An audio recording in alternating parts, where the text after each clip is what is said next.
Hey guys, after watching the video, before I watched it, my first initial feeling was preschool is really young to be doing iPads, things like that. My sister, personal experience here, my sister has a 1-year-old, and like Grayson doesn't really mess with iPad. He doesn't mess with iPads. He doesn't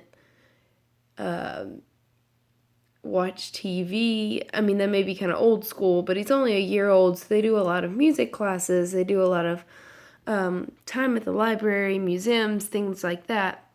So I guess my biggest personal concern is that that's really young to be incorporating technology. But I guess when I look at like a broad scale, everyone, that's not typical. Typically, parents put an iPad in front of their kids, they watch a video, they listen to music, whatever. That's normal. But the inclusive classroom, everybody's allowed, mixed ability. I guess there were three things they talked about to me that were the teacher where technology didn't work. And I feel like this as teachers is where we really have to make sure we take care of it so that the blame doesn't come back on us. Also, I'm a science teacher, so technology, pretty important. But the three things that the article talked about was the lack of teacher preparation. So when teachers, I guess, in their lesson plans see that they're going to be doing the technology part of the lesson and they don't do it themselves, they don't know how to use it, there may be a glitch in it, they're just not prepared. The second was the limited research on efficacy, and I guess here technology's new. They don't know how it affects the kids, or how the kids think they do with it, I guess. And then the third was the teacher apprehension because of personal relationships. Some teachers, I know I would rather teach to a classroom than, regularly use an app on an iPad. I get that they're cool, they're good, and it bridges like the gap, the generation gap.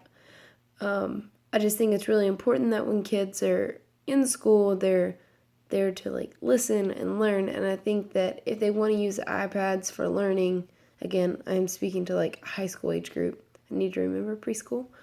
As far as preschool, so in preschool, every child doesn't have an iPad or a phone to use. So the benefits of doing that in preschool was that the children get, I guess, introduced to them.